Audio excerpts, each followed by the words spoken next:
Then all you need to do is give it a little spark, and voila, we've got fire. So now you can set this and start adding your kindling. So now you can add this to a tinder bundle, get your fire going again. Now it's time to use it for whatever you needed it for, right? All you gotta do is just get one spark on there. It'll start to light. And just like that, we got fire, you know.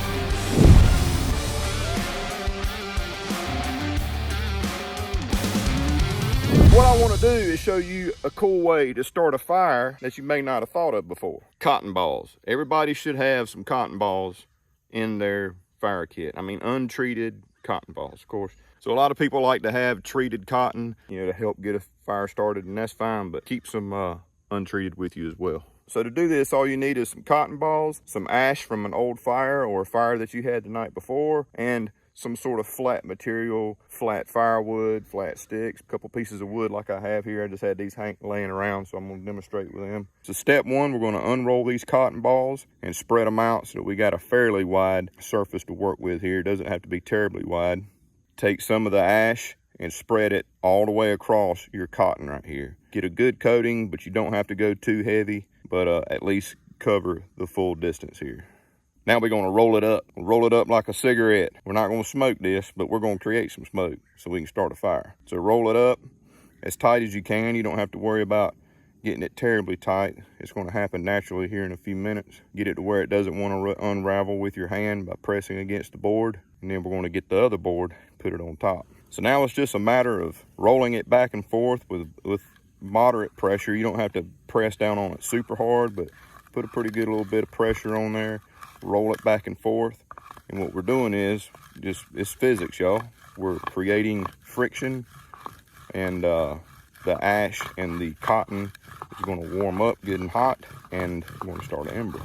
Shouldn't take long, under a minute, but just keep going until you can kind of smell it, and you'll see a little bit of smoke.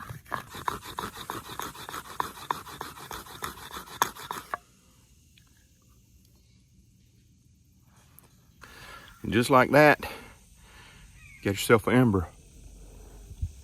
See? So now you can add this to a tinder bundle and get your fire going again.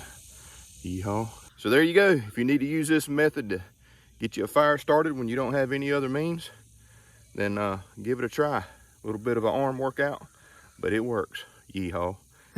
And as many of you know, I like to practice and work on my fire making skills. I like to know as many different ways to make fire as possible. And I've gotten several comments on TikTok and on YouTube and sometimes on Facebook of like, how do I make a bird's nest? What's the best way to make a bird's nest if I want to practice and do primitive fire making? So here I've got a few things. I've clearly got pine straw on the ground. We got some of these different types of grasses here. And I'm just going to collect plenty of this stuff so that I can make my bird's nest to help me start a primitive fire.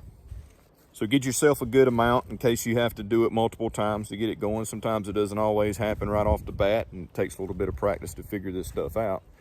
And heck, why not a pine cone or two? Pine cones burn very well and very, very hot.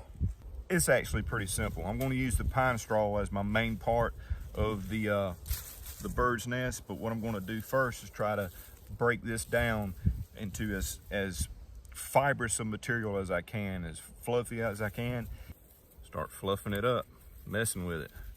Put it in your hands, rub it around, put it in a little ball and tear it up. So again, pine cones are really, really good for helping you with fire. You can break off a few pieces of them and rough them up as well to add to your bird's nest.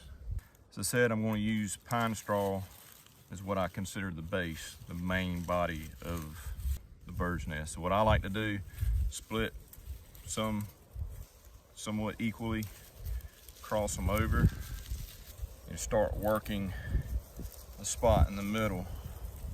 Kind of spread them out like this. And then I just start rotating. Once I get a pretty good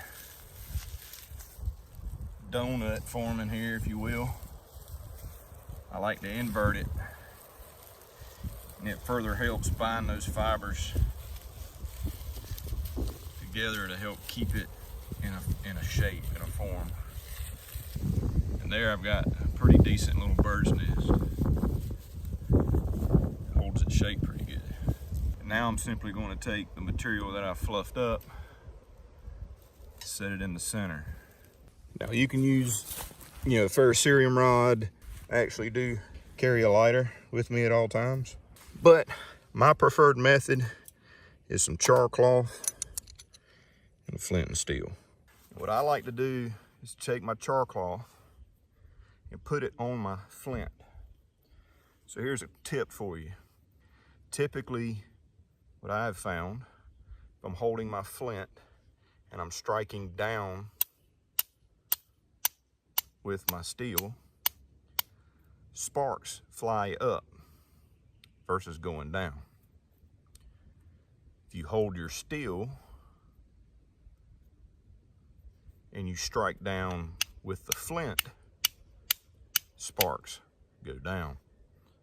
But what I like to do, instead of trying to be sure I get a spark going down and hit a little piece of char cloth, I like to put the char cloth on the flint, like so, just coming over the edge. So I'm going to lose some char cloth here. It's going to break off, but the odds of a spark catching the char right on the edge or flying up and landing on it, it's a little bit greater than me trying to direct the sparks down. So I'm going to get this going, and then I'm going to sit it in the middle of my bird's nest. I say I'm going to get it going. I hope I get it going. All right, here we go.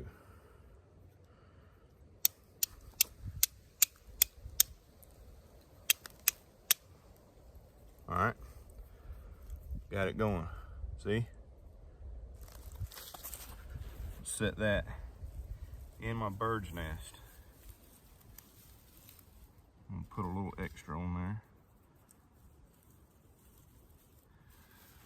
So it's in my bird's nest. Now I'm going to hold it with both hands, feed it some oxygen. Now all while you're doing this, you want to be finessing this material around.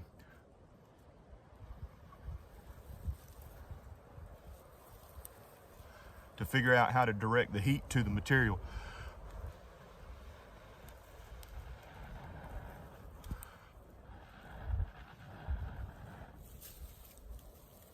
There we go.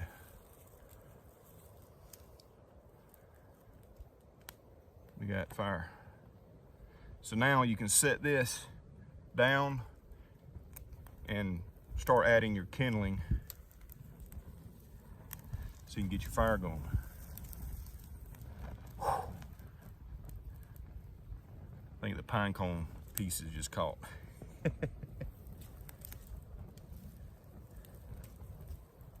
So that's how to make and light a bird's nest in a primitive manner, so you can start your fire.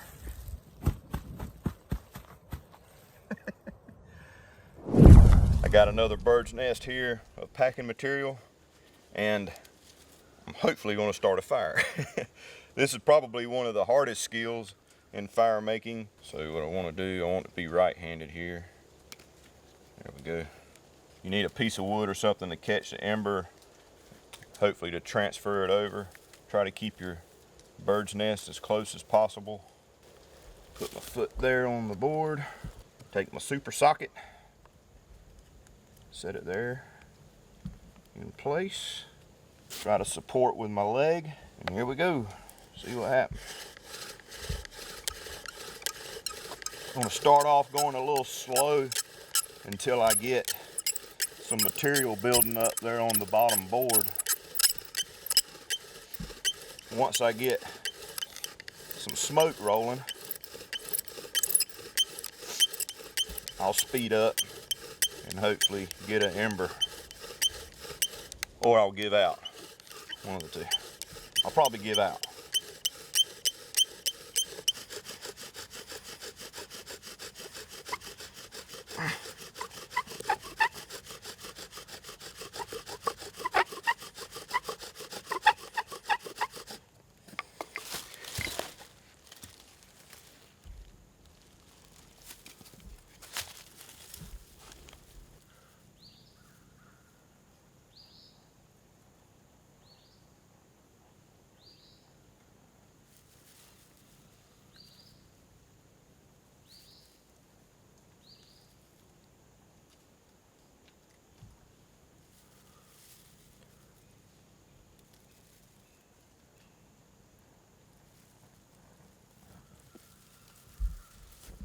Woo! And there you go. We got fire. This stuff right here can help you start a fire in pretty much any situation. Doesn't matter if it's cold, doesn't matter if it's hot, doesn't matter if it's wet, doesn't matter if it's humid, doesn't matter if it's dry as a bone. I think it's an unbelievable resource that you can find in nature to help you start a fire. All you gotta do is look for it. So if you have pine trees in your area, you more than likely have old stumps from where pine trees had fallen in the past or been cut down or whatever, you know, left to rot. Like one right there. That one looks like it got cut years ago. See that old stump right there next to this pine tree? So let's take a look at this one and see if there's any of that yellow gold in there, huh? So what exactly do I mean by yellow gold? Well, old pine stumps, you can hear, some of them you'll find are very hard. Some of them are very soft and doesn't have any yellow gold in it. And I'm talking about what a lot of people call fat lighter, lighter knot, lighter wood. It's a heavy concentration of terpene in the pine stumps. Usually when a tree dies, as it's dying, it collects a lot of terpene or the sap in the pine tree down into the stump, and oftentimes way down deep into the ground. So if you have a way to dig out a stump, you can probably find a lot of it way down deep. But sometimes you can find it up high like this as well. So let's break into this one and see what we got. Oh yeah. So you see this nice coloration in here, these reds and the ants. Ow, fire ants. That's lighter knot. Hear how hard that is? I can't really describe the smell. It's got its own smell to it. It's not a bad smell, it's actually a good smell, but you can smell the terpene that's inside of this right here. Uh-oh. So I kicked that one over there, it fell all to pieces. This one is a bit harder. Look there.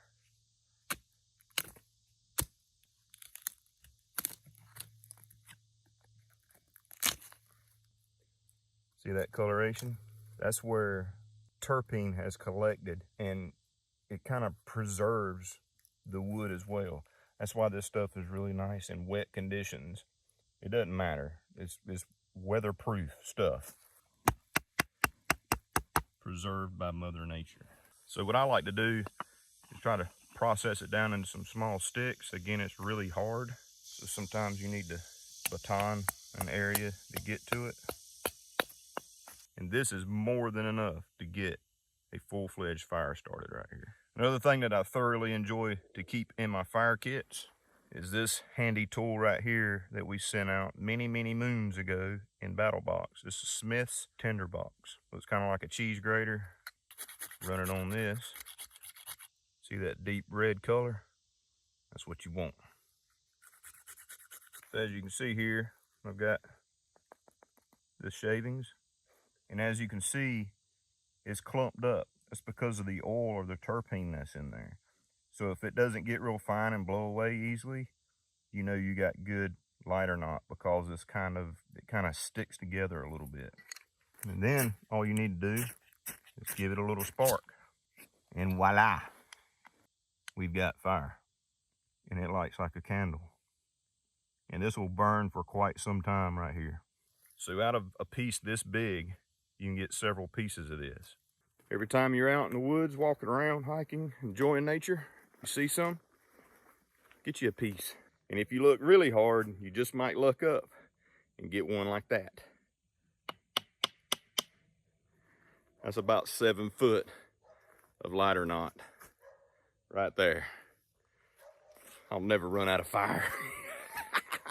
But let's say you're limited on resources. Let's say there's not a lot of wood around that's going to sustain a good fire. So here's a cool way where you can make just this much last for quite a while and get the job done. So the first thing we got to do is cut this down to size. We could probably get 2 or 3 Swedish torches out of this. We're just going to go with 1 for time's sake. So we've cut this piece down to a size about like this, and now we just need to split it into quarters. Okay, so we got it split into quarters. Now we're going to shave a little bit off on each quarter right here, just so that we have some spacing when we put this back together, like a puzzle piece that's a little bit incomplete. Now we need a way to hold it together. I recommend that everybody keep a little bit of wire, some sort of wire in their pack with them at all times. Lots of good uses, and this is one of them. So we're going to use this wire to hold our Swedish torch together. Of course, you got to have a fire kit in your pack, right? So grab your fire kit, any loose leaf litter or anything like that around that may be able to help you get this going, and start stuffing it down here in this area right here. Get your fire going and let it catch real good. And it's a good idea too to put some sticks in to open the cracks up a little bit, give it some air. I forgot to tell you guys that. Get it too tight, it won't be able to breathe. There we go. So now that the log is caught real good, now it's time to use it for whatever you needed it for, right? And it's going to last a while. This is going to last way longer than it is if it was split up and you made it like in a traditional campfire type setting. As it burns, the hot coals are going to drop down further down into the cracks from where we split it and continue to relight and keep the fire sustained. Today I'm going to show you how to make char cloth. Of course, if you like to make primitive fires, it's great for that, or it's great for an emergency situation when you've run out of fuel and other measures to start a fire. So here we go. You need some sort of tin container. Could be an Altoids tin, could be anything like that, as long as it's got a top and it seals fairly tight. You're going to need some cotton. I like to use denim. You know, grab some old blue jeans, cut them up, your old Jordache jean jacket, I don't care. Anything like that will work just fine. Of course, you got to cut it to size so it fits in whatever size container you're using. Nevertheless, you get the idea. Now we're going to poke a hole in the top of the tin. Some people do this, some people don't. I like to do it this way. It's how I've always done it. You do you. There's a couple ways to do this. Some people like to roll them up and put them in there. Some people just put them in there just as a square piece or maybe a rectangle, whatever shape that is. We'll do it both ways. Put our material inside and pop the top on. Now we need to put it on a heat source. I got a fire going right here. That's a great way to do it, especially if you're in camp and you need to make some more, or you can do it at home with just a camp stove or any other heat source where you can get it good and hot. Just set that bad boy in there on the heat, on the coals, on top of a log, doesn't matter, and let's get to work. So as this is heating up, the material inside doesn't burn, it chars because there's very low amount of oxygen inside the tin. And this is why I like the hole on the top. You see how it's smoking? As soon as that stops smoking, it's pretty much done. So you can take it away from the heat source. Be sure to let it cool before you do anything else because you don't want to burn your digits. Pop the old top and there we go. We got char cloth. Char cloth is very effective, especially if you're just using a spark source or something like that. All you got to do is just get one spark on there. It'll start to light and you can use that to put into a tinder bundle or anything such as that to get your fire going. Have you ever considered putting guitar picks in your fire kit? So guitar picks aren't just for musicians. They're extremely flammable and are great to help you start a fire. And they don't take up much space at all. So I'm gonna show you how to get one going. You ready? So if you can find you a flat stick, that usually helps. Put a little split in it. We're gonna shave a little bit off this pick, create a little dust here. Stick it down in the split that you made just to hold it. Be sure to have some dry tinder handy because we're fixing to throw some sparks. And just like that, we got fire. Yeehaw. So consider adding some guitar picks to your fire kit. They're inexpensive and they don't take up much space at all. And you'll have a fire up in no time.